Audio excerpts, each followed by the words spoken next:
Selamat datang di channel Cerita Cinta. Channelnya cerita cinta romantis. Sebelum lanjut, mohon dukungannya dengan like dan subscribe dulu. Dibuang istri dan mertua, bagian 15. Tapi kau akan menerima warisannya, kan? Tanya Hadi memastikan. Abbas terdiam dalam beberapa saat, hingga akhirnya dia menganggukkan kepala. Pertanda bahwa dia bersedia menerima warisan pemberian Irwan. Hadi lantas tersenyum. Selain mendapat warisan, kau juga akan mendapatkan perlindungan dariku sebagai penguasa hukummu. Kalau ada sesuatu hal buruk menimpamu, tolong jangan segan-segan beritahu aku, tuturnya. Lalu segera memberikan nomor teleponnya pada Abbas. Selepas melakukan tugasnya, Hadi pamit pergi meninggalkan rumah Abbas. Namun 20 menit kemudian, sebuah mobil datang. Sosok Tari segera keluar dari sana, dengan langkah cepat, dia hampiri Abbas. Apa yang sudah kau lakukan? Hah?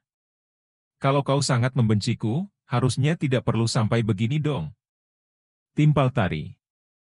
Abbas tersenyum sambil mengalihkan pandangan ke arah lain. Dia membalas, kau pasti membicarakan perihal pewaris mendiang mertuamu. Ya. Memang itulah masalahnya sekarang.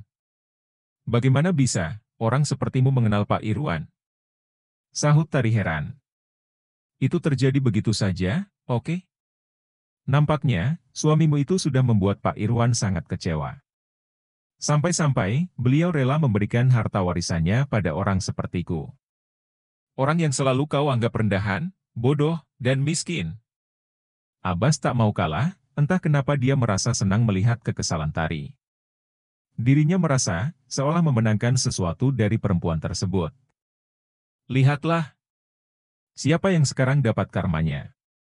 Makanya, kalau jadi istri tuh yang benar, cibir Abbas. Tari terperangah mendengarnya, dia sampai bingung harus berkata apa. Tolong tolak warisan Park Irwan. Aku janji akan memberikanmu uang lebih banyak. Tari mencoba melakukan negosiasi. Abbas tercengang mendengar tawaran Tari. Dia segera berkata, kau pikir aku tergila-gila dengan uang sepertimu? Aku akan menerima warisan itu demi Pak Irwan. Demi amanahnya. Cuy. Sok suci kamu. Nanti setelah menikmati uangnya pasti bakalan terbuai juga, komentar Tari sinis. Kau lebih baik pergi dari sini. Usir Abbas. Tanpa diduga, kala itu Mila juga datang, ia cukup terkejut melihat kehadiran Tari. Kedua perempuan tersebut sontak saling menatap sinis. Sepertinya, bukan hanya aku yang ingin melakukan protes padamu, imbuh Tari. Mila mengabaikan ucapan Tari. Dia fokus menatap Abbas, lalu berucap, aku ingin bicara empat mata denganmu. Bicaralah sekarang. Tanggap Abbas tegas. Di sini? Ya enggaklah. Orang ada nenek sihir ini, sindir Mila sembari melirik ke arah Tari sebentar. Beraninya ya kau bilang aku nenek sihir? Justru kau yang nenek sihir. Ngaca dong. Tari yang merasa tersindir, otomatis marah. Idih. Harusnya kau yang ngaca. Balas Mila yang tak mau kalah. Dasar wanita gila. Kau itu selalu meniru dan ingin mengambil apa yang sudah kumiliki. Geram Tari. Setelah dipikir-pikir, perkataannya itu memang ada benarnya. Dari mulai perlombaan akademik di sekolah dulu, masalah Abbas, dan sekarang masalah tentang warisan. Abbas merasa lelah menyaksikan pertengkaran Tari dan Mila, dia lalu memutuskan pergi meninggalkan mereka. Sebelum pergi, Abbas tak lupa mengunci pintu rumahnya terlebih dahulu. Selanjutnya, dirinya langsung beranjak dengan menggunakan motor. Melihat kepergian Abbas, Mila dan Tari langsung terdiam. Mila yang tadinya ingin bicara pada lelaki itu, terpaksa mengurungkan niatnya. Abbas sendiri pergi karena ingin menjemput Denis ke sekolah. Setibanya di sekolah, Denis pun menghampiri. Anak itu lantas naik ke jok belakang motor Abbas. Ayah. Seru Denis tiba-tiba. Kenapa, nak? Sahut Abbas. Aku senang kita selalu begini, aku nggak peduli tuh kalau kita ini orang miskin. Tapi yang terpenting, masih diberi rezeki buat terus bersama. Soalnya ada teman sekelasku yang sikapnya jadi aneh karena orang tuanya sibuk kerja terus. Padahal dia kaya raya, ujar Dennis. Benarkah? Memangnya dia aneh bagaimana? Tanya Abbas. Ia jadi pendiam, terus nakal. Dia bahkan pernah ludahin guru, jawab Dennis. Astaga. Jangan ditiru ya, Den, ucap Abbas. Tentu saja, ya. Kata bu guru itu perbuatan tercela, balas Dennis. Makanya aku sangat bersyukur punya orang tua kayak ayah. Karena ayah selalu berusaha meluangkan waktu untuk bisa bersamaku, lanjutnya sambil tersenyum lebar. Berbeda dengan Abbas, dia justru merasa cemas. Karena sebentar lagi, dirinya akan menerima warisan dari Irwan. Yang kemungkinan, warisan itu juga mengharuskan Abbas menggantikan posisi Irwan. Posisi Irwan sendiri tentu adalah jabatan yang tinggi, dan mengharuskan Abbas memiliki jadwal pekerjaan padat. Abbas khawatir, saat dia menggantikan posisinya Irwan nanti, dirinya tidak akan punya waktu lagi untuk menemani Dennis. Yah. Dennis kembali memanggil Abbas. Iya, Den. Tanggap Abbas. Kapan nenek kembali? Kenapa dia nggak datang-datang juga sih? Tanya Dennis. Abbas mendengus kasar. Memang sudah sangat lama, dia merahasiakan kematian sang nenek pada Dennis. Namun sepertinya sekarang adalah waktu yang tepat untuk memberitahukan semuanya. Alhasil kala itu Abbas tidak langsung pulang ke rumah. Dia membawa Dennis ke tempat pemakaman di mana nenek Asih dikuburkan. Abbas memberitahukan semuanya baik-baik pada Dennis. Dennis tentu sedih saat mendengar neneknya sudah tiada. Anak itu sekarang menangis dalam dekapan Abbas. Maafkan ayah. Karena baru bisa memberitahumu sekarang, ungkap Abbas yang jadi merasa ikut sedih. Dennis tak bisa berkata-kata, dia tenggelam dalam isakannya cukup lama. Sampai ketika dirinya berhenti, Abbas mengajak Dennis untuk menaburkan bunga ke kuburan mendiang nenek. Kebetulan, Abbas memang sudah membeli bunga itu di tengah perjalanan tadi. Dennis perlahan kembali menangis, namun tangisannya kali ini tidak separah sebelumnya. Setelah puas meratapi kesedihan, Dennis mengajak Abbas untuk pulang. Mereka sekarang kembali menaiki motor. Berjanjilah padaku, ya. Jangan tinggalkan aku seperti nenek meninggalkanku, celetuk Dennis sembari memeluk Abbas dari belakang. Abbas tak menjawab apapun, ia hanya menggenggam tangan Dennis. Setibanya di rumah, Dennis langsung pergi ke kamar. Dalam sekejap dia jatuh terlelap di atas ranjang, sepertinya anak itu kelelahan. Abbas mencoba menikmati waktu istirahat, dengan duduk santai di depan teras. Ditemani oleh secangkir kopi yang membuatnya tetap terjaga. Bertepatan dengan itu, seorang gadis cantik berjilbab datang. Ia berlari menghampiri Abbas, yang disertai nafas tersengal-sengal. Mas, katanya bisa mijat orang kan? Tolonglah adik saya, kakinya keseleo. Saya mau bawa ke rumah sakit tapi kata tetangga, lebih baik dibawa pijat dulu, ujar gadis tersebut. Iya bisa, Mbak. Di mana adikmu? Tanggap Abbas yang langsung berdiri. Di rumah. Ayo saya akan antar, rumah saya nggak jauh dari sini kok. Ucap gadis itu, dia kembali berlari karena ingin menunjukkan jalan. Abbas segera mengikuti gadis cantik berjilbab tersebut. Setelah diikuti, ternyata benar, rumahnya dekat dengan rumah Abbas. Di sana, Abbas langsung disuruh masuk dan bertemu adik sang gadis yang tampak kesakitan. Buru-buru Abbas langsung meminta minyak, lalu memberikan pijatan ke kaki adik gadis itu. Sang adik gadis berjilbab itu tak berhenti merintih, karena rasa sakit di kakinya. Apalagi saat Abbas sudah mulai memijat. Dalam beberapa menit saja, kaki adik dari gadis berjilbab itu sembuh. Tangisannya otomatis berhenti. Bagaimana? Apa sudah lebih baik? Tanya Abbas. Iya, sudah tidak sakit lagi. Makasih, Kak, sahut adik gadis berjilbab itu. Terima kasih banyak, Mas. Kenalkan saya Akila, dan ini adik saya Damar. Kami baru saja pindah ke rumah ini 3 hari yang lalu, ungkap Akila pelan. Tutur bicaranya yang lemah lembut, begitu menenangkan. Kenalkan juga, saya Abbas. Terus bagaimana kau tahu kalau saya bisa memijat? Tanggap Abbas. Itu tetangga sebelah tadi kasih tahu. Mana Tante Ellie, Mar? Akila menatap Damar. Anaknya tadi nangis, Kak. Jadi aku suruh dia pergi aja. Lagian kan aku tahu kakak akan balik lagi, sahut Damar. Ya sudah kalau sudah mendingan. Saya langsung pamit saja, imbuh Abbas. Berapa, Mas? Biaya pijatnya? Tanya Akila. Udah. Biarkan saja, cuman pijat sebentar kok. Jawab Abbas santai, kemudian segera keluar dari rumah Akila. Kalau begitu, jika Mas Abbas nanti butuh bantuan saya, bilang saja. Saya ahli bersih-bersih rumah dan jaga anak. Kata Akila gamblang. Iya, nanti saya ke sini kalau butuh bantuan.